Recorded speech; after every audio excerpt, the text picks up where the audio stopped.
heard Matthew Hussey, relationship coach and motivational speaker on YouTube. I heard him say, the trick is not finding someone who will not betray our trust. The trick is believing enough in yourself that if someone betrays your trust, you have the tools to recover and you will be okay. So therefore you can take that risk and have that chance at love.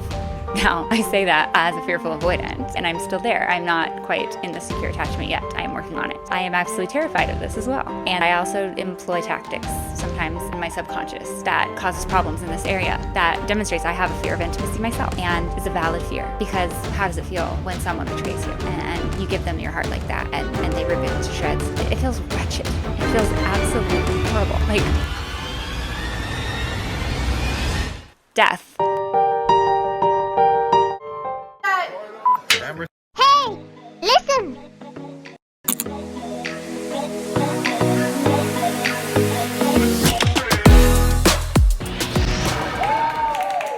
Welcome back to Listen, Lyssa. I'm your host, Alyssa. Today I'm going to be talking about the topic of self-fulfilling prophecy. I don't know if you're familiar with this term, but it's one of my favorite topics, and I learned about it a few years ago, and it's honestly been the first little tidbit of information that I came across that opened up a whole can of worms for me and really helped me to figure out what my part was in what was causing some of the same things to keep repeating in my cycle of life and in my relationships, and helped me to be able to find my accountability and what was my responsibility. What was the thing in my life that I had control over that was causing these outcomes that I had the power to change? And I'm still discovering it a lot of the time. It's still a developing idea. It's been developing for years now. If you've been watching my attachment theory videos up to this point, you likely are aware of what attachment style you are. And associated with that attachment style, you will probably know what the most common core limiting beliefs are. If you identify which one of those you actually carry and examined your own patterns and your own beliefs and things like that, then those are the root beliefs that start your self-fulfilling prophecy into action. So this is all in line with healing your attachment style, with getting from an insecure attachment style over to a secure attachment style. You're also going to be eliminating these self-fulfilling prophecies that you're engaging in.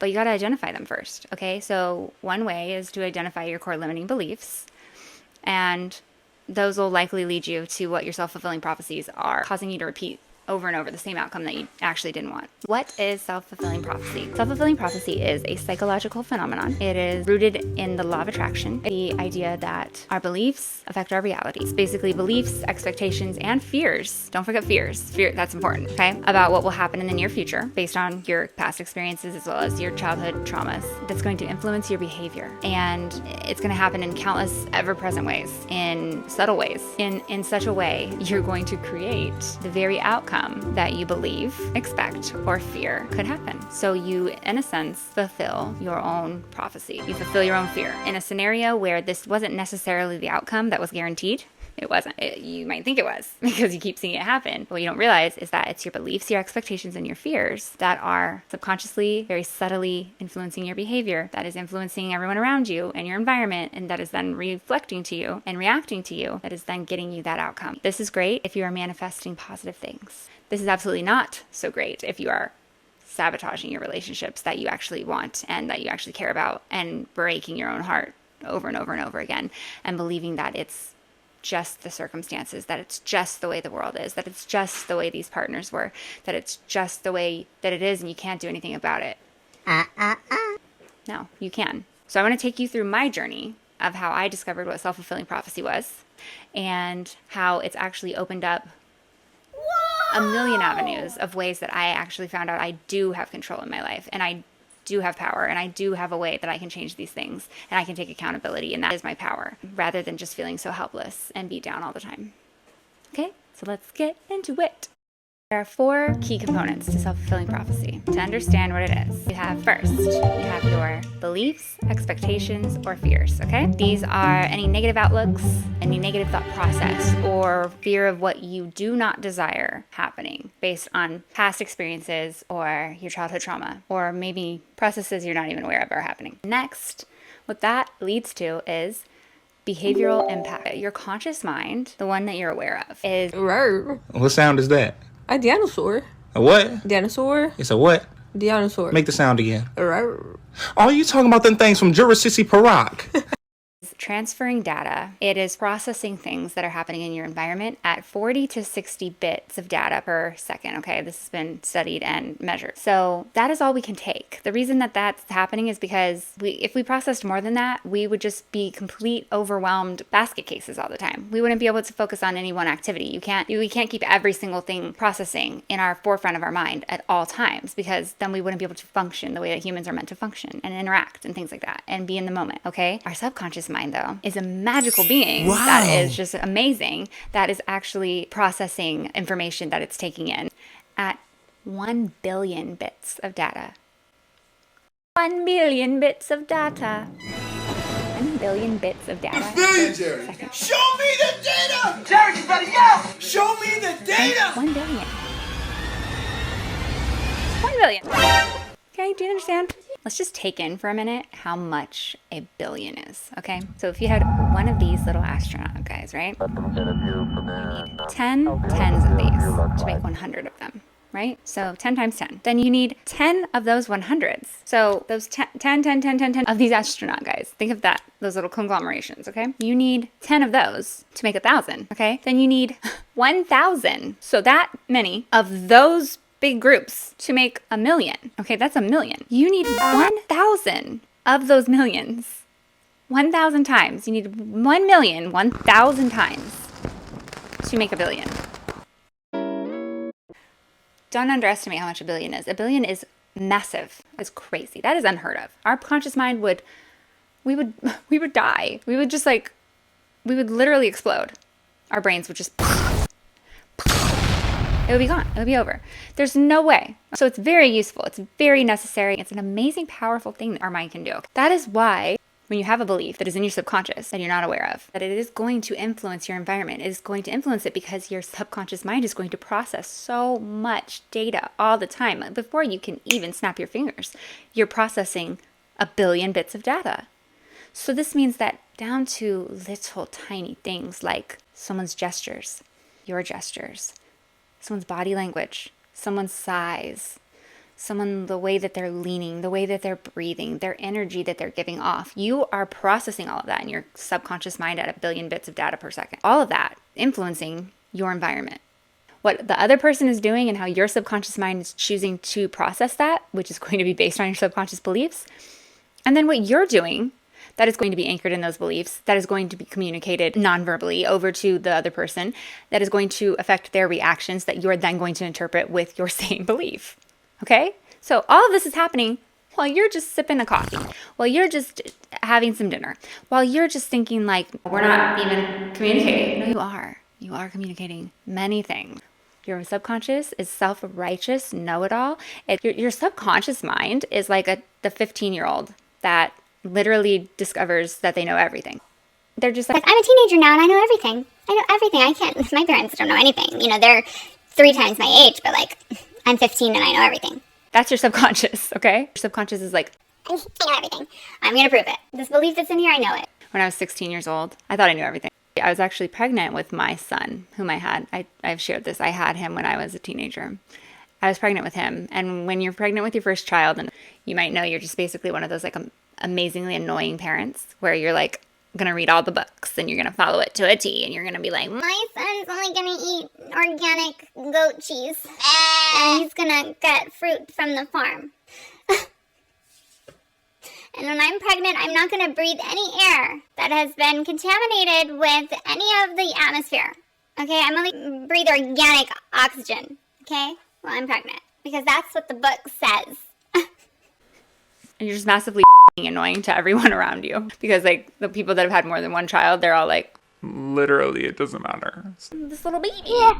Hi. This little baby. You have to protect it and you have to do all the things the book says, okay? So I also thought I had to do everything that my doctor said because my doctor knew everything. So this was the order of hierarchy. It's God, my doctor, which was basically influenced from God pretty much in my eyes. And then my parents. Actually, no, then me, then my parents, because I knew best because I'm the mom. Not the mama, not the mama. So my doctor tells me that I can't have anything for pain except for Tylenol. So my parents at home, when I get a headache, they tried to tell me, here, you can take this. It's acetaminophen. I said, I'm not taking that. My doctor said I can only have Tylenol. So I mean, you can guess what my parents told me. They said, Well, if you can take Tylenol, that's the brand name. You can also take acetaminophen. It's just not the brand Tylenol, but you can take it. It's the same thing. something in my 15-year-old brain said, Oh, no. I know better than you. You must not be smart, okay? You must not know what my doctor is telling me. My doctor said I can only take Tylenol. Therefore, if it does not say Tylenol on the bottle, I shall not take it, okay? So I will not be taking that acetaminophen. And stop trying to tell me that I can and put my baby at jeopardy. So my parents continue to reassure me that absolutely it's fine. It is the same thing. Acetaminophen is the drug that is in Tylenol. Tylenol is actually just the brand name. And acetaminophen is the actual drug that I've been approved to take. My doctor just used the brand name, the popular brand name, instead of using the generic medication name. No. Not gonna fool me. Okay, I know better because I'm 15 and I know everything. And this is my baby and I'm a first-time mom, so I know everything. And I read all the books. And my doctor is like God. He's being directly influenced by the Lord, okay? Because for my baby. Okay? So I'm not going to take that. So then I was getting very upset and I was starting to almost cry, okay? Because I was very emotional. I was pregnant and I was 15. I was like hormonal too. It was a big mess. It was a horrific experience. So then they called my grandmother, who has been a nurse all her life. Rest in peace, Mima. I love you. They were like, If your Mima tells you That acetaminophen is Tylenol, that it's the same thing, that it's okay. It's not a different drug. It's the same drug. Okay? That's the thing that I wasn't getting. Then will you believe them? And will you understand that we're not trying to mislead you? And I said, Okay, fine. but I do remember them very much so getting my Mima to put me back in my place. I got her on the phone and they said, Alyssa has been instructed by her doctor to only take Tylenol. She has a headache and she will not take this acetaminophen. Can you let her know that acetaminophen is the same as Tylenol? I had to interject, okay, because like they weren't telling the story right. I said, No, Mima, my doctor said specifically only take Tylenol, so I don't think I can take acetaminophen. It's not the same. He said Tylenol for a reason. He wouldn't have said that if it was just fine to take any acetaminophen. and then I said, There must be something special about Tylenol. my Mima just very calmly repeated what my parents had told me 20 times. She said, Tylenol is just the brand name. It doesn't matter which one you take. Acetaminophen is acetaminophen. That's the drug that is in Tylenol. Tylenol is just the brand name. and I went, But it's not different? she said, No, it's the same thing. crickets. And I said, Okay, I just didn't want to hurt my baby. and she said, Well, don't you think your parents know what they're talking about? Why would they want to hurt your baby? and I said, Well, I just thought maybe they didn't know. She said, don't be dumb. Your parents know more than you. Put your mom on the phone. and I was like, Okay. so I want you to imagine your subconscious mind as a know-it-all 15-year-old first-time pregnant mother. Bruh. Maybe not the 15 and pregnant part. Let's just leave that part out. But a 15-year-old that thinks they know everything, okay? Because that applies to largely everyone. That is what your subconscious is like, okay? So it is going to do everything in its power to prove it's right because it thinks it knows everything. But guess what? Neuroscience has discovered that it's actually wrong a lot of the time, okay? But it is going to be tried and true in operating the way that it is meant to operate, okay? So therefore, whatever beliefs are in there, that is what it is going to seek to prove. So it's going to operate off those beliefs. It's going to make those beliefs happen. It's going to find all the evidence that those beliefs are true, all those, and those fears. So those fears, those things that you're like, I really don't want to fail. I really don't want to get cheated on. I really don't want to end up being betrayed and look like a fool and be lied to. I don't want to be taken advantage of. I don't want to be enmeshed. I don't want to have my identity taken away from me and have someone encroach on my freedom and space. all those things that you're like, I don't want that to happen again. That's quite literally what is going to happen because that's what your subconscious mind is going to desperately be looking for evidence of. And it's going to find it. It's going to make it up. It's going to create it. Your reality is like a puppet of your beliefs. Out here like, let's make this play happen. And it's going to happen every time. Every time, I promise. Like, wait until you realize how often this is actually happening to you. This information comes from Dr. Bruce H. Lipton. He's a PhD. And he is a stem cell biologist, best-selling author. He's won the Goy Peace Award recipient. Okay, so this is a big deal. He's a big deal. It's kind of a big deal. Biology. So this is not just like mental stuff. He is a stem cell biologist, and he is addressing these topics. So his quote was, "The function of the mind is to create coherence between your beliefs and your reality." So your mind is going to take these beliefs that are programmed in already from childhood or early adolescence, and it needs to match your reality. It has to, or you're out of balance, because you can't function when your reality doesn't match your beliefs. One of them has to change. So your reality has to shape to fit your beliefs, or your beliefs need to change so that your reality is different. Now, the thing is that oftentimes our beliefs are locked away in our subconscious. So we don't even know that these beliefs are what are operating 95% of our thoughts, and that therefore creating 95% of our reality. Okay? So the most natural change is that it's going to influence your reality and change your reality, not the other way around, until you have become consciously aware of it. And then you can influence the belief. You can deprogram the belief at its root, which takes concentrated effort and an actual time and effort and practice. Whereas your belief affecting your reality is going to happen. That is going to happen. It has been proven time and time again by neuroscientists at Harvard, at a business level. They have proven it within marketing, our decisions and our thoughts and our beliefs and everything that we do, and the effectual way that we change what happens in our world. It all stems from our core limiting beliefs. Okay, so if you have some in there that you're not aware of, that are not good for you, such as I'm not lovable, such as I'm unworthy, such as I'm not enough. What? Things like that.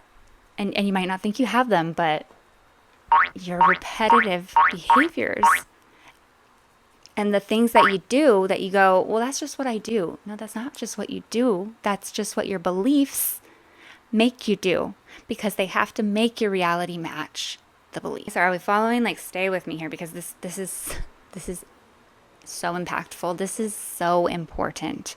The moment I got this, I was like, This is how I get the things in my life that I want to see happen. That I keep saying I want these goals, but I just can't seem to get them. I want them. I want them. I want them. I'm doing everything to get them, right? But except this little belief in the back of my mind is still here, telling me I don't really deserve that, telling me that's probably not going to happen. I doubt it. Look at everything that's happened up to this point. I mean, why would I think that's going to happen? It's a far cry, but like, I hope so. it's never going to happen if you continue to think that way. And you can't just say, I'm not going to think that way. no, like, you literally need to change the belief within your subconscious mind. Then the third component, this is what makes it even worse, the confirmation of the belief. Your subconscious, it's going to gravitate to what reaffirms its already programmed belief, okay? Seek it out, often without your knowledge. It's going to be very adamant about it. When that happens, and we see it, that our reality matches our belief, we confirm the belief again. We reaffirm it to ourselves. We go, Oh, see? There it is happening again. Tell me again how I'm wrong about that. Tell me again how that's not really happening to me. Okay, well, it just happened again. So what do you have to say about that? Yeah, it's happening. It's always happening. This always happens to me. This always happens to me. Every time, me. It happens to me. Why me? Why do I always get this outcome? It's baffling. it's not. I'm going to use the impact that your behavior had on the environment when your subconscious found that belief to be true, and they found the evidence of it. You're going to use that evidence to reaffirm. Now, people are going to argue. What about that other person that was involved, that was participating, and that was lying to me, that was cheating on me, that was doing all these things? It's my fault that they cheated on me? I caused them to cheat on me? What? How is that fair? You're going to say That's not right. And you're very much correct. That is not right. So don't misunderstand. It's not quite the way you're looking at it. It's not quite that. You dictate to the world what you believe you deserve, and then the world treats you accordingly. They follow suit. Very tragically in my life, that has been proven to me time and time again, that what I believe about myself, often unfairly, is exactly what the world and people that I attract will believe I deserve as well. And that is exactly how they will treat me. That is why you have to change these beliefs. A really mind-blowing phenomenon that really affirms that our beliefs influence our environment and our outcome is the placebo effect, okay? So if you're not familiar with the placebo effect, it's like whenever there's an experiment, there's sometimes a control group that they give a placebo to. So they'll give one group the medicine that they think is going to do whatever outcome that they have some hypothesis about, okay? Then they'll give another group the medicine that is a placebo. It doesn't actually have the medicine, but they think it does. Okay, so then they can see the difference. Now, a side outcome that was not expected with this, what they've now deemed the placebo effect, which is that a unexplainable group, a portion of the control group that had only the placebo, was healed in the same manner physically that the people who had the actual medication were. They got largely the same result, the same benefit, and it worked. So for all intents and purposes, the patient that took the medication believes it worked. This medication worked for me. They are not aware that they took a placebo. How could that be possible? People were baffled and they were just like, what is this? What is happening? We're giving these people sugar pills and it's still curing their ailment that they didn't have the actual medication for, but that other people that took that medication got the cure for. How can that be possible? They had a sugar pill. And the reason that it's possible, which neuroscientists came to discover, was because of believing a sugar pill. Because they believed in it. They believed this pill in just the right way. Just the right way. They believed it wholeheartedly. That their mind had to create that reality for them. It had to. Because they believed it so strongly. They believed it so unwaveringly, with no fear of the other direction. So it created that reality and they were cured. That is magical. If that doesn't tell people that this is real, I don't know what would. What else explains the placebo effect? It's a tried and true proven fact that this happens. With multiple medications, it's happened in multiple different studies, multiple times, across large groups of people, across years of study. This has happened. So what else is the explanation for that? I can't think of one. So that's enough for me. I mean, that's just... Our minds are magic. They're powerful. It's really something that we largely are not tapping into. Think about it, for example, a day that maybe you thought you didn't look as attractive as you normally do. You're having like an off day, right? And you're just like, I look terrible. This is going to be such a bad day. I look so bad. I hope no one says anything about how I look today. But then you have numerous people say, Oh, you look nice today. Oh, I like your hair today. and you're just like, Whoa, what? How could you think I look nice today? I look terrible. I mean, and that pretty much shows you, for whatever reason, you're not feeling confident, but that belief is only in your head, and you haven't had enough influence yet to be able to put that into the heads of other people. So they're just reacting off of their belief, and their belief about you is that you're beautiful, and they see you looking gorgeous as normal.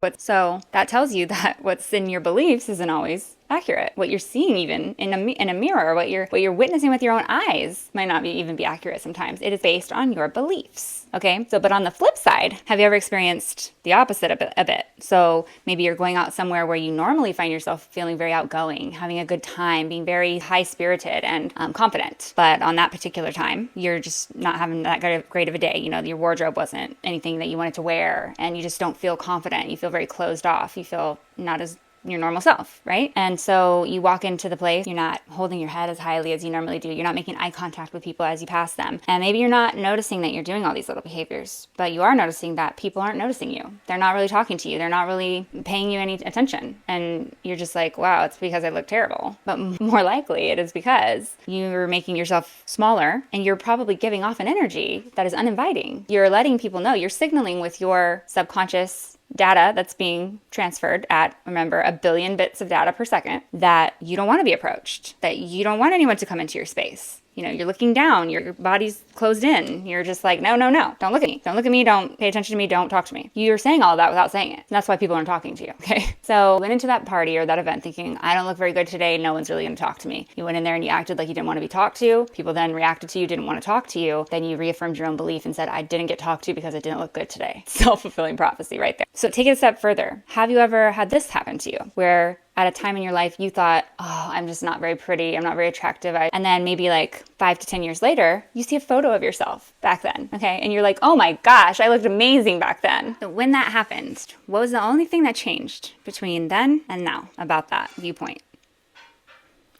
Your lens, your perspective, your belief about yourself, okay? So that's the only thing that changed. So which one is the truth? You're probably more apt to believe that the truth is that you looked great because that's the lens that you're seeing through now, your perspective. So your perspective, your beliefs are the reality. They are what's real, right? Think how big this can get. So imagine that you had ongoing low self-esteem and low self-worth for many, many years of your life. And this repeated cycle of your environment treating you the way you were signaling it to treat you would serve you to reaffirm your original thoughts. And that cycle in your head would just start over again. And you would feel as though the world around you was confirming that you're actually not attractive, that you're actually not worthy, and that everything points to this as being true. This is all true. I see it everywhere, right? It's the photo that you look back on that shatters that facade and makes you understand that, wait a minute, this was just my lens. And you can see that you were actually attractive. And likely many, many others could have seen that too and would have vocalized that to you if it hadn't been for what you were telling them with your constant nonverbal cues and maybe even sometimes your verbal cues. Can you think of examples of how you've engaged in self-fulfilling prophecy now, like after those examples? Probably. We do this a lot more than we actually realize. Sometimes those negative, intrusive thoughts did come from someone else, and they came from someone and it wasn't really fair. Maybe you were treated really badly by somebody and you didn't bring those thoughts upon yourself. You didn't think those thoughts and say, this is how you should think about me. Someone could have just treated you badly and that was about them and you internalized it. So that means we have to be very wary of limiting beliefs about other people too, about us and other people's self-fulfilling prophecies that might include us. Be wary of those. Don't take those upon yourself. But it's hard not to do if you're not aware of the process. And a really strong example of this is the phenomenon of false confession. Under very heavy interrogation, there's a phenomenon that happens where people who were not involved in a crime, absolutely did not commit the crime, will confess to the crime. And people that have never been in that situation would go, that's crazy. Why would you ever do that? Why would you ever do that? You're going to go to jail. You're going to go to prison. And you would just think no one would ever confess to such a heinous crime that they did not commit. That can't be true.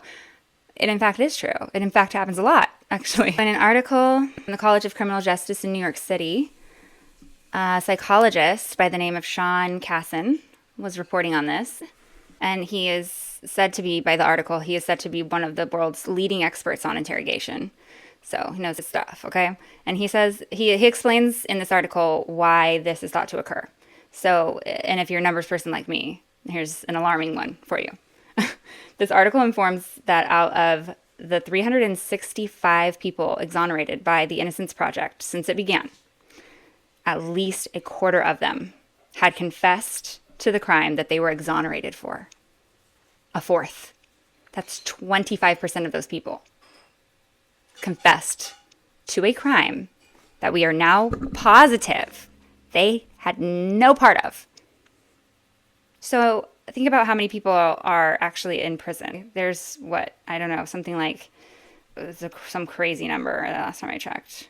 As of February 21st of 2023, there's 1.2 million people in prison. The Innocence Project is limited to the number of volunteers that can be available to do this work. They're not getting paid to do this work. This is volunteer work. This is something that they believe in, that they want to help people get out of prison that are not actually guilty of the crime that they've been accused of and sentenced for. They could only get to 325 people over this amount of time. 325 people that they selected have now been exonerated. So just imagine how many people out of these 1.2 million are actually innocent. And what percentage, if 25% of those people, of those 325, confessed to the crime that they did not do, that tells me that we are not recognizing a very powerful frame of mind that you can get into when your belief gets shifted in a direction that is not accurate. What it can do to your mind and what it can cause you to behave as and what it can cause you to do and to make happen in your life. It can be devastating if it's not a good belief. If you're able to be convinced under heavy interrogation that you did maybe commit a crime that you did not commit, and that can cause you to confess. That is terrifying, absolutely terrifying. So this is a powerful tool. You want to use it for good. You want to use it for the things that you want to achieve. Understand its power. Understand what you could be changing about your life by just accepting that this is really how it works. The first time that I heard about this concept and the way that I heard about it was in October of 2021. I was watching something on YouTube. Someone named Dr. Ish, who is a relationship coach,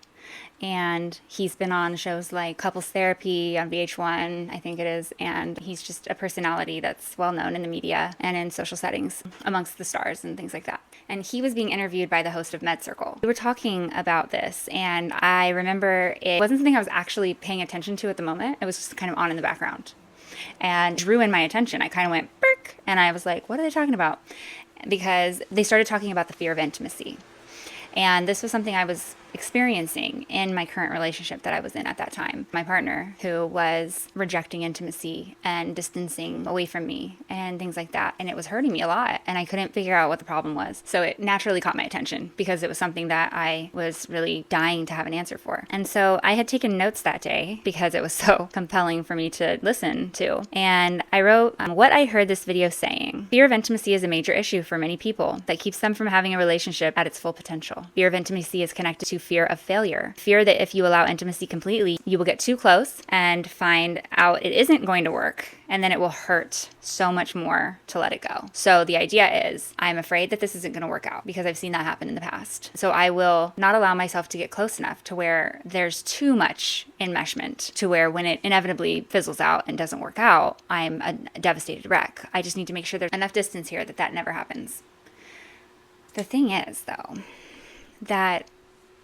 that's a catch-22, obviously. We could spot it a mile away, all right? If you refuse to go deep enough to give intimacy a chance at developing, then you are guaranteeing that you will never experience the beauty of intimacy and a true intimate connection. The core fears of somebody who has a fear of intimacy is that they're not going to get the love they need to be okay. Right? That's the core fear, right? Fear of intimacy says, I'm scared to try because I don't think it's really going to work. Fear of intimacy says, I don't want to get too close because if it doesn't work, it's going to hurt when I walk away. I had a very old psychotherapy teacher in med school, Dr. Kaplan, and he would say, Ish, the problem with relationships is by the time you figure out it's not going to work, you're already so close that it's going to hurt to break away. You have to be fully immersed. You have to be fully all in, and you're already all the way in it. By the time that it does not work out, you're already going to be hurt. So I understand the fear. It's one of those things that if you don't take the chance at it going sour and you getting betrayed by that person, if you won't give them the chance to betray you, then you won't experience the thing that is the most beautiful thing that you ultimately hope you're going to have with someone, that you ultimately want deep down in your heart and you desire. You'll never have that if you won't give someone a chance to break your heart. That's the beauty of love. That's the beauty of trust, is that you say, here is my heart. It's very vulnerable. It's right here for you. You can literally grab it. You can squeeze it. You can rip it apart. You can stomp on it. You have the absolute power to rip it to shreds and cause it to completely bleed out right here before us. And the beauty of that gift is that I'm going to give that to you anyway, knowing that you can do that. And you'll know that you have full power to do that. But I'm going to give it to you anyway, under the belief in you that you will not do that to me, and that you will really love me, and that you will hold my heart in a safe place. That is the beauty of love. That is the beauty of vulnerability. That is the beauty of everything that a relationship is about. So if you aren't willing to be brave enough to let that happen, you absolutely guarantee that you will never experience true intimacy, because it's never going to happen just by accident. It's never going to happen by tiptoeing around and on, doop, doop, doop. I'm just going to play it safe here. The most amazing things in life and the biggest successes and the greatest things, you do not get them playing safe.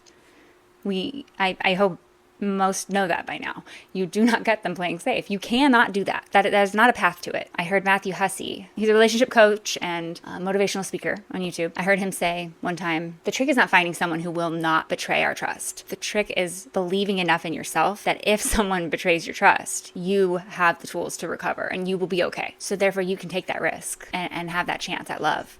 Now, I say that as a fearful avoidant, okay? And I'm still there. I'm not quite in the secure attachment yet. I am working on it. So I say that with all full knowledge that I am absolutely terrified of this as well. And that I also employ tactics sometimes in my subconscious that causes problems in this area that demonstrates I have a fear of intimacy myself. I do. And it's a valid fear, because how does it feel when someone betrays you and you give them your heart like that and they rip it to shreds, or they make a fool out of you and they embarrass you, or they turn their back on you, or it feels wretched. It feels absolutely horrible. Like death. I absolutely know. It's certainly not something to take lightly. It's not something to go, oh, I'll be all right. But if you are secure attachment, you will. You will be all right. If you have the security within yourself, it will hurt, but you will be all right because you will understand that self-love is the thing that needs to be prioritized above anything else, and that sometimes people are going to let you down. Other people are not yours to keep. They're not yours. They're not malleable to you, and they're not yours to shape and mold into somebody that is perfect for you. They just are who they are. So that being said, that was Dr. Ish's issue Ish's issue that he was describing and using it as an example of how he filled out what his self-fulfilling prophecy was. But he didn't call it self-fulfilling prophecy. So I had never heard this term yet. Okay. I was watching this episode. I was intrigued. I was like, whoa, what is this about? Fear of intimacy. Let's listen. So the way that he figured it out was he said he went down this series of questions of asking himself. He had admitted that once you are too close to get out of having that pain, if the person does decide to betray you and you lose that, you're already too close, you're already too in it, and your heart is ripped out, right? So the fear is going to that level because you don't want that to be able to happen. His next question to himself was, why do you believe that's going to happen? Why is that your expectation that that's going to happen? It was because it's happened before. It's happened maybe numerous times, right? That's a good reason to think that it's going to happen or that it could happen, is because you've watched it happen before. And that's where a lot of our beliefs come from. His answer was, because I won't get the love that I deserve, and other people can't take care of me the way I know how to take care of me. They don't know how to do it. They can't meet my needs. That's been proven to me throughout my life, right? It's a belief that is common amongst dismissive avoidance and fearful avoidance alike sometimes. So he went further. He got to that answer. People can't meet my needs. They can't love me the way I know I deserve to be loved. They can't take care of me the way I can take care of me. So why would I give them the chance to do that when I've been shown time and time again that that's not going to happen? And he said, but why? His answer to that was, after he would answer that question, go down the rabbit hole even more until eventually he gets to the end result, which was, because I don't actually believe that I deserve to be loved the way that I am outwardly saying I expect to be loved and that I want to be loved. So, core limiting belief, I am unworthy. I am unloved. I don't deserve love. I'm not enough. There it is. On the surface, we may be very confident. We may be very I would never let somebody treat me like that. That looks like self-assurance. That looks like self-confidence. That looks like a very healthy level of self-love, right? And value.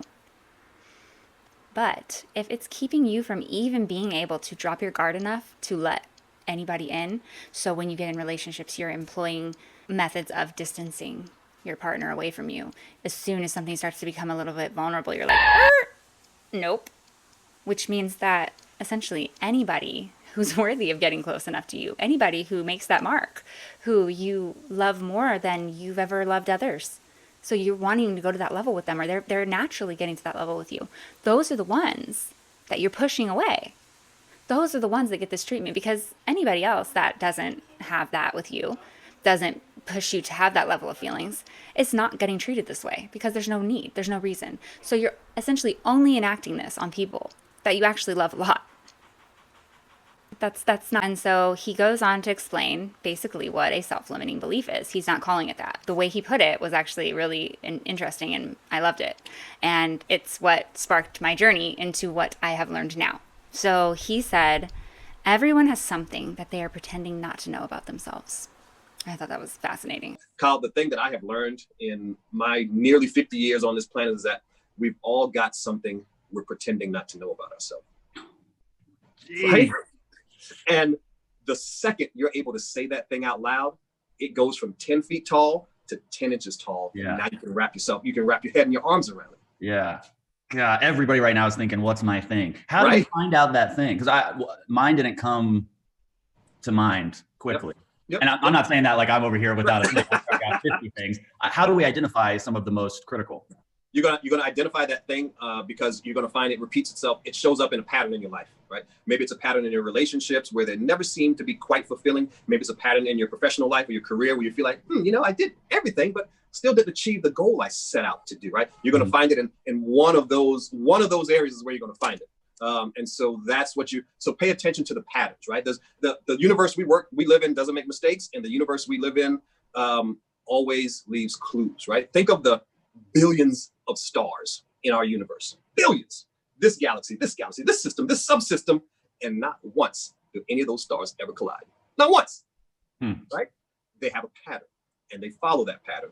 We, as children of the universe, we have patterns, right? And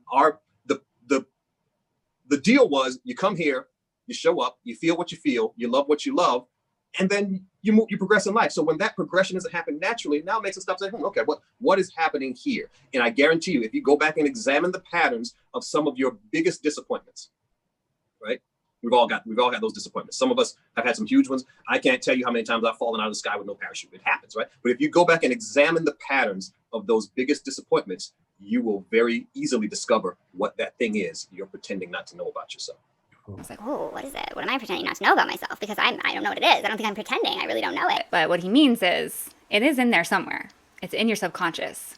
So your conscious mind is pretending not to know it. And you may very well be completely unaware of it. However, somewhere in there, if you do enough digging, you do actually know it. You do actually know what is sabotaging your relationships in the same way over and over. The same result you keep getting. The same scenario that just keeps playing out in different ways with different people. It's doing it over and over. We're all living this experience, okay? So it's not that you are just a toxic person and you need to figure out the common denominator because it's you. That's why it keeps happening to you. No, that's not. That is somewhat the case, but not in the way that I originally understood it. I thought that meant like I'm the problem, which it's not about being the problem or someone to blame or someone at fault or like that you're just like a bad person and you're the one that's causing this to happen, just objectively. What it is that you have self-limiting beliefs in your subconscious that are causing self-fulfilling prophecies to be your end result based on these beliefs that you have. And until you identify the beliefs that are causing this to repetitively happen, you're not learning the lesson that you're meant to learn from these things. So therefore, you're not making the change. You're going into the next situation with that same belief that is not good for you, is not conducive to your actual goals, and it's sabotaging you again and again and again. Now, it's really hard to see sometimes when there's that element of another person that you're in a relationship with, and these people may do things to you that are not good, that hurt your feelings, that break your heart, that definitely are their part, that they're bringing into it. They're part of that dynamic, yes. But you would never have attracted those people.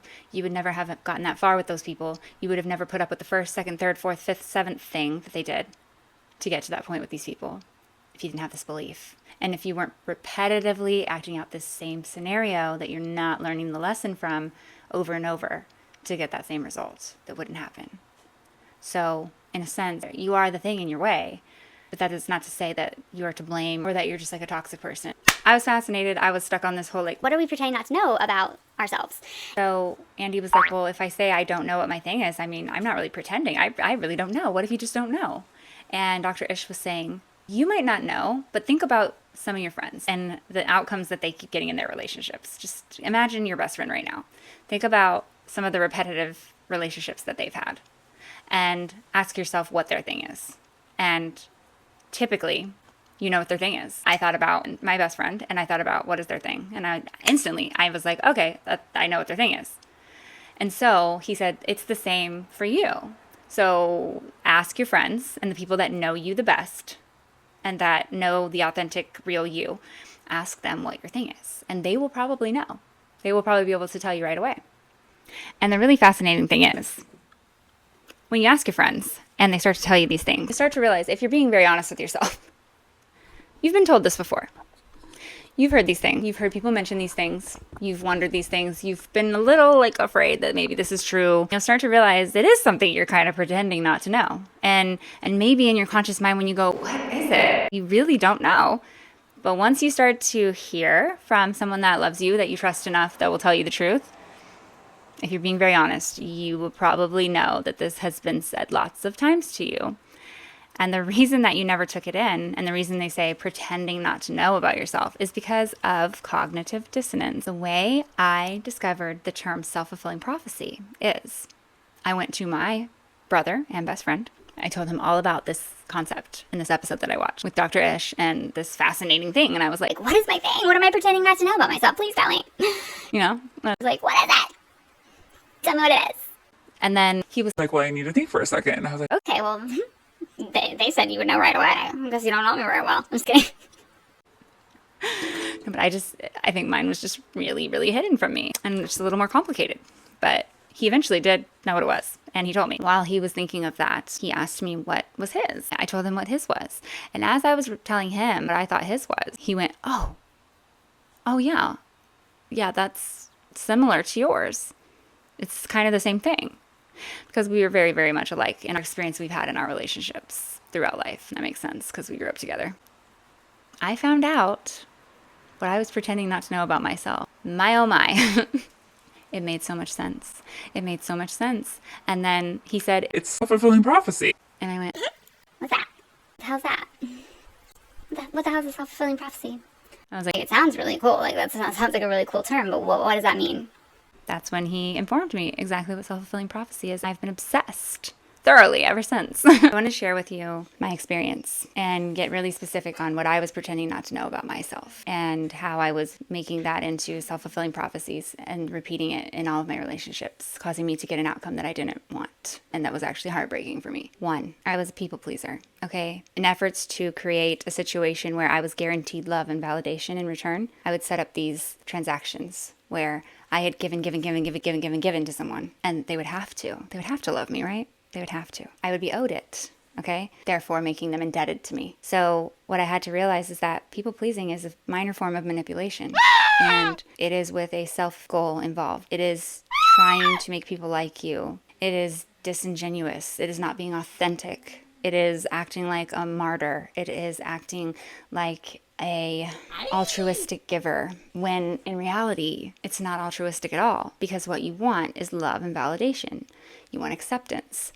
You want someone to love you. And what people-pleasing actually makes people who are authentic and would maybe have loved you and are good people, when you people-please them, it makes it feel forced. It makes them feel like they're just a placeholder. It makes them feel like anybody could be in that spot. And you just wanted love. You just wanted this picture-perfect romance story. And they are just the character that you inserted because you didn't know them from whoever off the street a few weeks ago. But all of a sudden, you're willing to give everything. You're sacrificing self. You're giving it all. You're willing to do anything for them. And you don't even barely know them. That, whether someone picks up on that consciously or not, subconsciously, that sends a message. And it just doesn't feel right. It feels like something is off. Now, the people pleaser thinks, Oh, well, they're so lucky to have me. They're going to feel so lucky to have me. They're going to feel like, oh, this is the person I've been looking for all my life. right? Wrong. That's not how they're going to feel. They're going to feel like you're being very desperate and like you would take pretty much anybody in their spot. And they just happen to be the one you set your sights on. That's what it feels like. They might not know this. They might not be able to put their finger on it.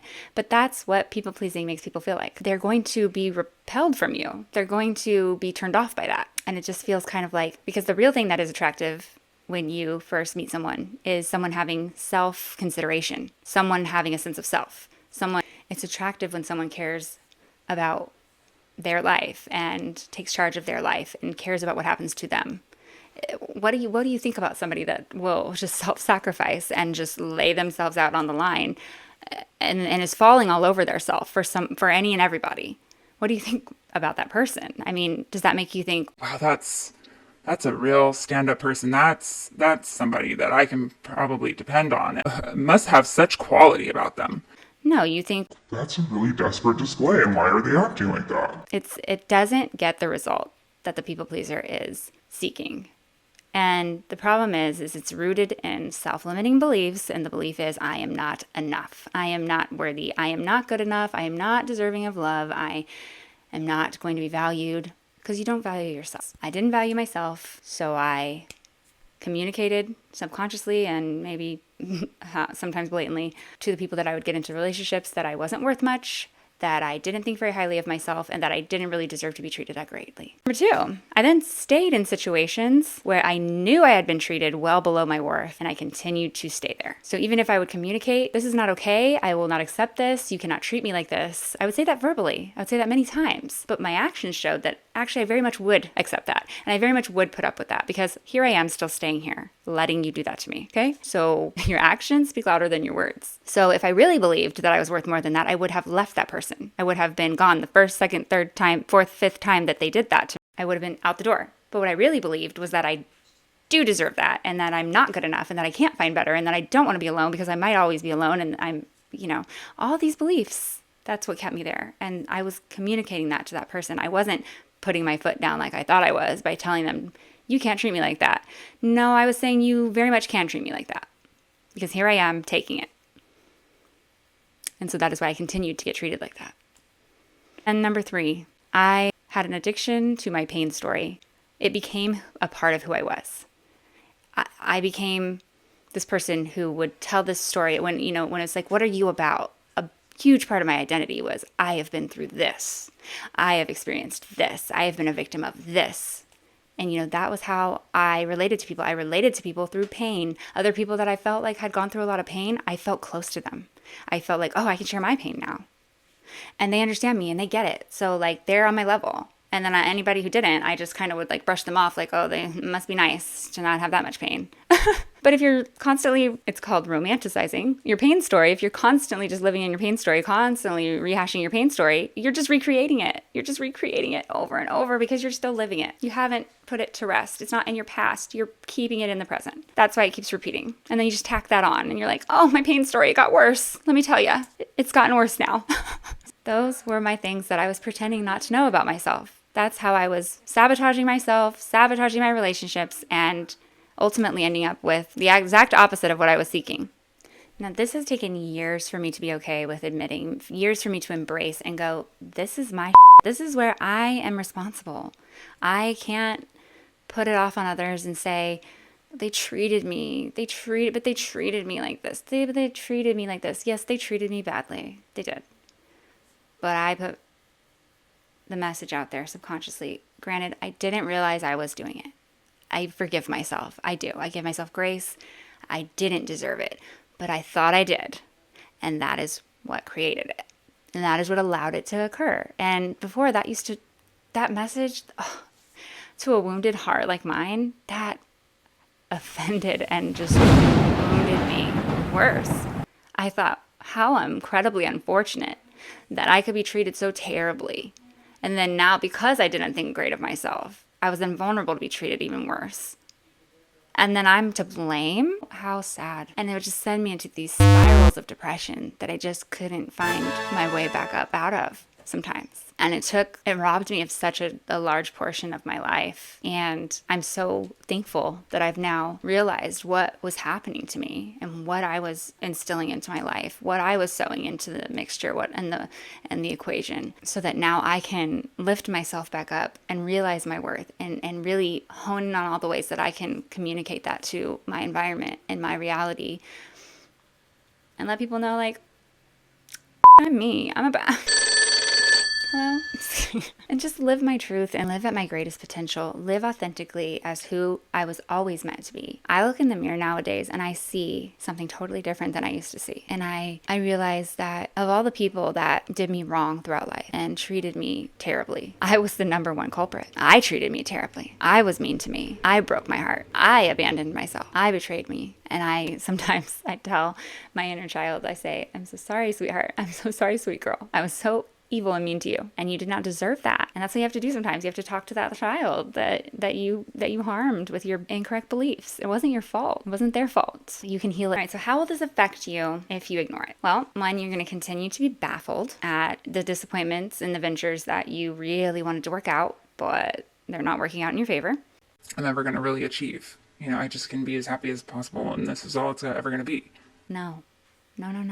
But that's what you're going to believe. Rather than honing in on your very special, innate, scientifically proven ability to actually make life happen for you. You have this power. If you choose to ignore it, I believe that is a travesty. And I hope that if you see this video today, that something will spark something in you, that you will realize how important it is to start now, today, changing this and changing your life in a positive direction, because you do have the power. And the steps, just to run them down, of how you can discover what you're pretending not to know about yourself is 1, examine your past painful failures, so-called. And what is in common in all of those scenarios. What were you feeling? What were you thinking? How did it play out? What did people do to you, so-called? How did that make you feel? What were you thinking about yourself when that happened? What was the same? Like, figure out what is similar in each incident, okay? Question why you did what you did, why you thought what you thought in each scenario. Remove blame and shame. So remove who is at fault. And then objectively examine thoughts and behaviors as if you are not you. So more so if you were examining the patterns of someone you love dearly and you want the absolute best for, examine it from a lens like that. Like if this was my best friend or someone I care about so much, the person I love the most, and I was examining these thoughts and behaviors, how would I look at it? And ask your closest friends, because they will probably know what your thing is. You know, explain it to them. Like, what is the thing that keeps getting me in the same boat? Like, what is my part in it? What is my thing that I'm not realizing I'm doing? They probably will know. And then two other types of people. You could ask your partner. If, you know, you guys have that type of a relationship, they might know what your thing is. And this is not going to be all people. It's certainly not my case, but I know there are people like this that are able to do this. This is a great treasure trove of information. If you can do this, ask your exes. If you have decent relationships with your exes, ask them what your thing is. What was my thing? What was the thing I didn't realize I was doing? You know? And make sure it's an ex that like is, you know, a kind person and cares about you. You know? So don't ask like your ex that like totally just devastated you. Okay? So these are some ways that you can figure this out. In my upcoming episodes, I am going to be going into how to heal your core limiting beliefs, how to heal your attachment style, some of the methods that have been tried and true to work, proven methods. So I'm not going to go fully into that right now, but I'm going to give you some of the first steps to how to heal this process of a self-fulfilling prophecy that is working against you in your life. The number one thing is to accept that you are doing this. Accept it, because I'm sorry, but you are doing this in some way. Almost guaranteed, unless you've already realized it and fixed it.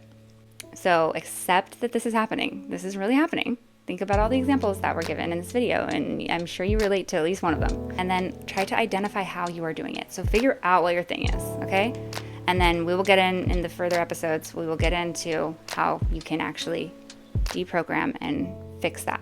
A subconscious level, because that's where it needs to be changed. Okay, so thank you. That is it for today. Thank you for watching. If you like the content, if you're enjoying it, please don't forget to subscribe, like, comment. I am a semi-new creator, so that helps me tremendously, and I love you and I appreciate you. Thank you so much for being here and watching my videos. It means the world to me, and I will see you soon. Bye.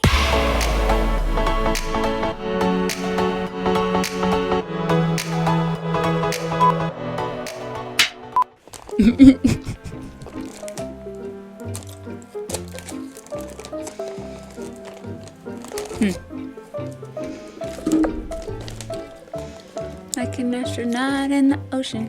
Come on, guys.